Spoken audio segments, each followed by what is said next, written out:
Le président de la République, Félix-Antoine Tshisekedi, s'est envolé ce dimanche après-midi pour la Suisse en visite de travail.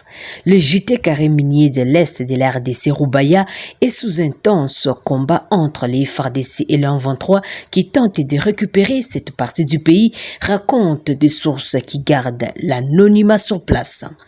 Les terroristes du M23 sont censés amorcer le 28 février un retrait de leur position selon un nouveau calendrier adopté il y a 2 jours à Addis Abeba, se sont emparés dimanche de villages supplémentaires dans l'est de la RDC. Selon les habitants, les combats se sont intensifiés dans les Massissi, territoire du Nord Kivu, ouest de Goma, où le M23 s'était emparé le jeudi la cité de Mushaki à une trentaine de kilomètres de la capitale provinciale du Nord Kivu. Le M23 contrôle Mushaki centre mais n'a pas avancé car nous sommes là, a assuré une source militaire. Plus au nord, dans les mêmes territoires, vers Mouesso, les terroristes ont pris le contrôle du village Busumba, Kachungu, Rungungwe, a décrit un responsable administratif. Il y a eu des combats, plusieurs collines sont dans les mains du M23. La population s'enfuit, a témoigné un représentant de la société civile. La rébellion majoritairement Tutsi du M23, restée en sommeil pendant près de 10 ans, a repris les armes en fin 2021 et s'est emparée depuis de vastes pans de territoire du Nord Kivu. Le 17 février à Addis Abeba, les dirigeants d'Afrique de l'Est ont adopté un nouveau calendrier prévoyant le retrait de tous les groupes armés d'ici le 30 mars. Samedi soir, devant la presse, le ministre congolais des Affaires étrangères Christophe Lutundula a détaillé les étapes de ce retrait échelonné sur 30 jours. La première phase commence le 28 février, c'est-à-dire mardi, a-t-il souligné. Les combats incessants dans la région font de nombreuses victimes, surtout dans les populations locales.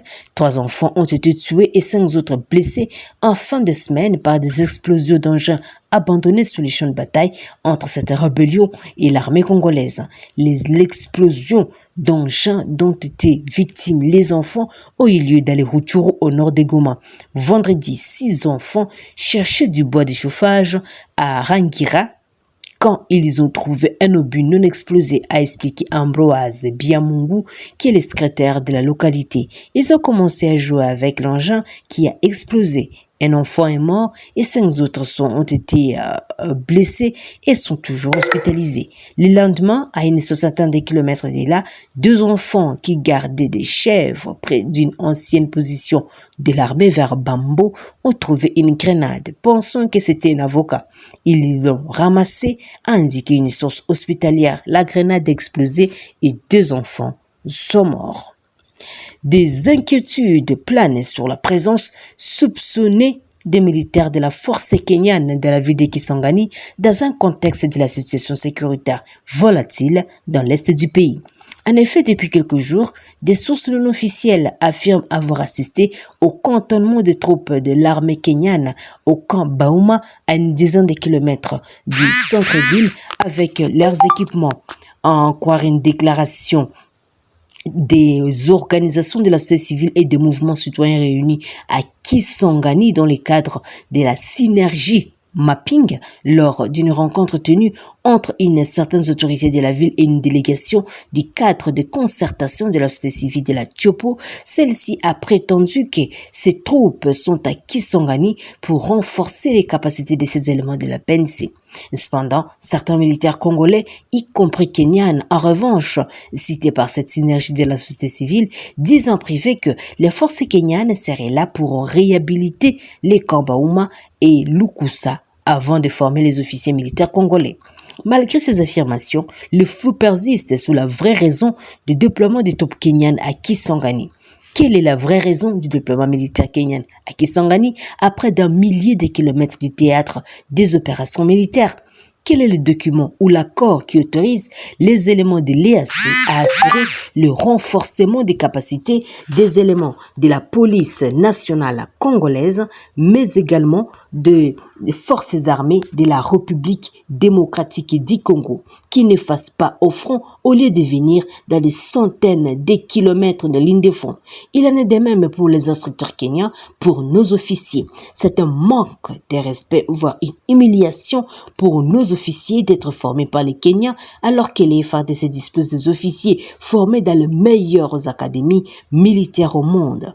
Que cache cette présence à Kisangani, colonialisme ou impérialisme économique du Kenya qui a déjà pris le contrôle de nos deux grandes banques, Tembe et PCDC, vocifèrent les mêmes organisations. Dans la même foulée, ces structures citoyennes dénoncent avec véhémence la méthode du gouvernement qui, selon elles, ramène les militaires étrangers sur les sols congolais sans en informer ni le parler, ni le Parlement, ni les compatriotes. Ces derniers notent que pour épargner la vie des Kisangani de nouveaux problèmes en cette année électorale, surtout qu'il n'y a jamais eu ni justice ni réparation en faveur des victimes pour les crimes et pillages commis par les troupes rwandaises et ougandaises, exigent le départ immédiat et sans condition des troupes de l'EAC qui sont d'ailleurs contestées par leurs frères de l'Est. Demandons au gouvernement central, au Parlement, à l'Assemblée provinciale et au gouvernement provincial de la Tchopo d'éclairer au plus tôt possible la population de Kisangani au motif de la présence à Kisangani de ces éléments armés. Au président de la République de revisiter ses accords avec le pays voisin de l'Est, menaçant l'intégrité territoriale et la souveraineté de la RDC, martèle cette synergie des mouvements citoyens qui préviennent que, si aucune réaction n'est signalée dans ce sens, nous n'hésiterons pas, et ceci conformément aux dispositions pertinentes de la Constitution, à mobiliser toute la population jusqu'au retrait total des Kenyans de la Tchopo. La sauvegarde de l'intégrité territoriale est un devoir civique de tout citoyen sans discrimination aucune. Autre nouvelle, les éléments de la forces armées de la RDC ont arrêté dans l'après-midi de ce samedi 25 septembre 25 février, voulais-je dire, un bandit des grands chemins et auteur de l'insécurité dans la ville de Bandundu, appelé Roi Serpent, qu'ils ont confié aux soins de la police. Son arrestation a eu lieu dans sa base naturelle, située au quartier frontière dans la commune de Dissassi, grâce à l'opération des traques des saisons civiques menée depuis plus de 2 mois. Lorient Tamouzi, de son vrai nom, est à la tête d'un réseau de malfaiteurs, auteurs de tueries à répétition et des extorsions des biens de la population de Bandundu depuis plusieurs mois. Il faut dire que son arrestation est un sujet de joie pour la population qui a arpenté les rues jusqu'aux installations du commissariat provincial de la police, exultant sa condamnation proche. Des sources policières renseignent qu'une audience publique est prévue incessamment pour entendre ces criminels et connaître également les tireurs d'officiers de ces phénomènes dans la ville de Bandundu. En attendant, les bandits toujours gardés au cachot du commissariat provincial de la police. Notez que Kuluna, au chef-lieu de la province de Kwilu, est devenu un métier pour les jeunes. Les bagarres de rue, les tueries, l'extorsion des biens et des paisibles citoyens sont des scènes qui livrent au quotidien la jeunesse bandundoise qui est actuellement divisée en deux. L'un des côtés américains et l'autre des côtés arabes.